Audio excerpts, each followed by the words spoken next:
को तो पता ही नहीं कौन है, उमर साहब का क्या रोल है। एक छोड़ के चार बनाओ law university, they are provoking them because they could not convince them, they are trying to use them.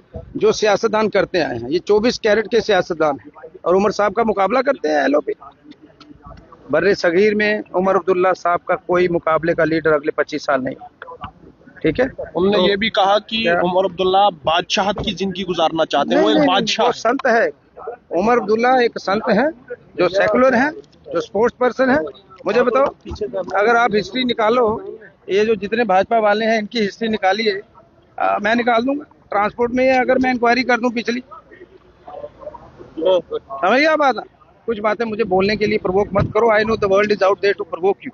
If you get provoke, this is your downfall. मेरा लहजा थोड़ा सा गुस्से में है, लोग एरोगेंस उसे बता रहे हैं, मैं नहीं उठ सकता। मैं सुबह जिन लोगों के पांव हाथ लगा के आता हूँ, उनको 2 वक्त की रोटी में असर नहीं, तो इसलिए वो नहीं आएगा। सुनील शर्मा का मुकाबला नहीं है, मुझे पता है उन्होंने एलओपी रहना नहीं है आगे, और राथिया साहब बाजी ना मार जाए। श्यामलाल भी अच्छे हैं, बस वो मेरे साथ पंगा लेते हैं, कभी कभी लेना नहीं चाहिए। तो मैंने उस दिन बोल दिया कि मैं अखिलेश यादव हूँ, उसको भी दबाया गया।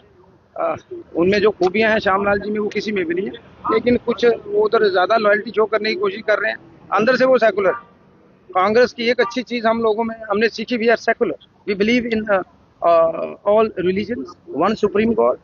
मैं हनुमान भक्त। सुबह मैं अभी आरती सुनते सुनते आया हूँ, लेकिन अगर लड़ना है इन सबको, हमारे साथ आ जाओ, स्टेटहुड की लड़ाई लड़ो, हमारे साथ नशे के खिलाफ लड़ाई लड़ो। आधे पॉलिटिशियन और आधे तो नहीं कहता कोई 10% पुलिस वाले, इनसे नशे वाले नहीं पकड़े जाते हैं, लेकिन कहीं शादियों में कोई ढोल बजा रहा हो रात को पकड़ लेते हैं। इनकी नाक के नीचे से नशेड़ी निकल रही है। सिर्फ अवार्ड लेने हों तब ये आगे हैं।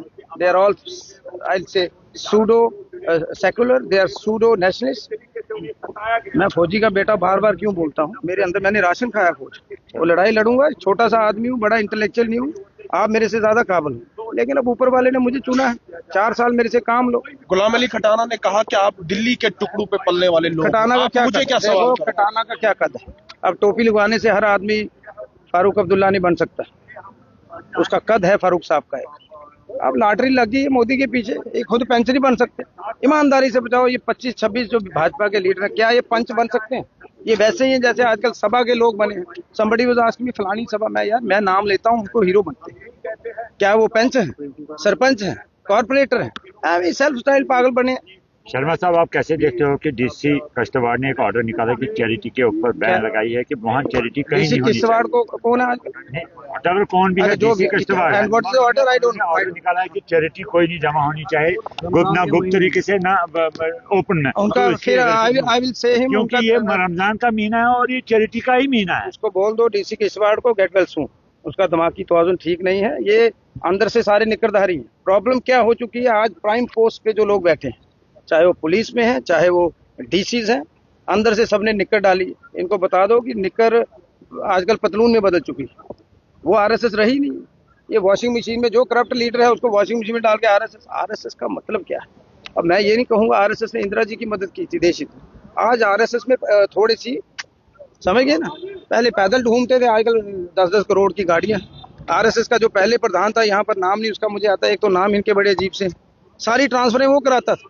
आज करप्शन छा चुकी है, जैसे कांग्रेस में करप्शन आई, कांग्रेस पार्टी बुरी नहीं, उसके लीडर करप्ट, उसी तरह आरएसएस का सोच देश हित में है। लेकिन जो लोग आजकल उसके क्या कहता हूँ, हेल्म ऑफ अफेयर पे है जम्मू कश्मीर में, दिल्ली वाले तो कुछ बढ़िया लोग भी हैं, मेरी मित्रता है उनसे। मेरे पिताजी की एक बार मदद की थी कि फौजी है, जब लीलाकरण आया तो आरएसएस शांत होगी, तो हम जीते थे 1.5 लाख से। ठीक है, तो मुझे लगता है खटाना साहब ने कहा है कि क्या शेख अब्दुल्ला और नेहरू ने जम्मू कश्मीर में मुसलमानों का कत्ल करवाया है। उसे बोलना, नाम क्या बोला, खटाना, काखनी बेड़ा करके गया तेरा। शेख अब्दुल्ला अगर नहीं होते तो उस समय वो आवाज जो आई थी कबायली और पाकिस्तानी यहाँ पे हमला कर रहे थे, तो कश्मीर बचता नहीं। उसको बोला हिस्ट्री पढ़ के आए, टोपी लगाने से कोई वो नहीं बनता।